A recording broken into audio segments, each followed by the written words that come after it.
मशहूर ट्रांसपोर्टर और मशहूर बिजनेसमैन आसिफ अली लगारी की बेवा और मकतूला कह लें मुनीरा बेगम के कत्ल का मामला ताहाल हल नहीं हो सका है। हैदराबाद में उसके कत्ल की एफआईआर दर्ज करवाने के लिए काफ़ी कोशिशें की गई, लेकिन वो कारआमद साबित नहीं हुई। उसके बाद कराची में असद लगारी की जानिब से जो भतीजा कहा जा रहा है मुनीरा बेगम का, उन्होंने एफआईआर दर्ज करवाने के लिए डीआईजी ईस्ट और एसएसपी तक अप्रोच करवाई, लेकिन ताहाल मुनीरा बेगम के कत्ल का न एफआईआर दर्ज हो सकी है और न ही मामला हल हो सका है। पाकिस्तान पीपल्स पार्टी के रहनुमा जफ़र अली लगारी की भाभी मुनीरा बेगम को गुज़श्ता 3 दिन कबल कत्ल हुआ था और वो कत्ल होने के बाद उनको पुरअसरार नमूने से जो अलमदार चौक का कब्रिस्तान है हैदराबाद में तदफीन की जा रही थी, जहाँ पर पुलिस को इतला दी गई। ये सारा मामला मिल्कियत का तकरार बताया जा रहा है। अब शाह जो मकतूला मुनीरा बेगम की गोद ली हुई बेटी है, उसने सेशन जज हैदराबाद में गुलामुल्लाह शाह नामी जज है, उनके यहाँ पटिशन दायर की है कि हैदराबाद पुलिस ने उनके शोहर सईदुर्रहमान को अगवा करके लापता कर दिया है, उसे बाजियाब करवाया जाए। कमर अली लगारी का कहना है कि ये सारा तनाज़ा उनकी भाभी की मिल्कियत का था, क्योंकि उनके पास अरबों रुपए की मिल्कियत थी। हैदराबाद में फ्लैट्स थे, हैदराबाद में दुकानें थी, हैदराबाद के अंदर बंगलोज थे और उसके अलावा 200 एकड़ से ज़ायद ज़मीन थी जो अपने ही आबाई इलाके में कमर अली खान का कहना था कि उनके भाई जफ़र अली खान ने उनको जो है वो विरासत में दी थी। अब उसको हत्याने के लिए सारा मामला किया गया। एदी होम में उसे छोड़ा गया। जब लोगों ने उन्हें लान तान दी तो फिर अपनी सास को वो एदी होम से ले आए। गोद ली हुई जो बेटी थी सहा, उसको गिरफ्तारी का भी कमर अली लगारी ने मुतालबा किया।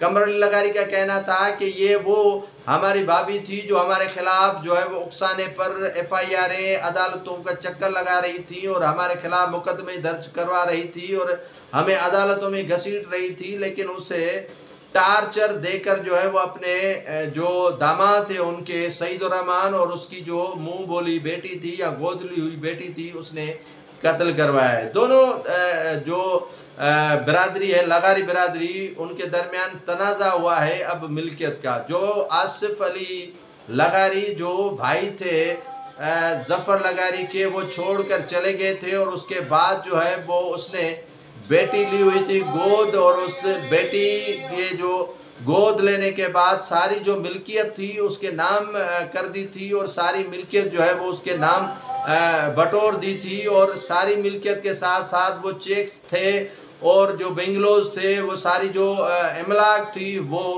अब बाकी जो बची थी वो नहीं उनको देना चाहती थी, जिसकी वजह से उसे इंजेक्शन लगाकर जहर देकर मारा गया है। कमर अली लगारी का कहना था कि इनके सईदुर्रहमान के जो भाई हैं उन्होंने भी 3-4 आदमियों को जो है वो पहले ही इंजेक्शन लगाकर जहर देकर कत्ल किया है और ये काफ़ी जो वारदात करने के लिए मशहूर है। मौला बख्श जो डीएसपी हैं उनके बेटे, और यहाँ पर जो है वो काफ़ी ख़तरनाक इनका गैंग से ताल्लुक़ है और ये हमारी जो उनका कहना था भाभी है, उनको कत्ल करने में इनका हाथ है।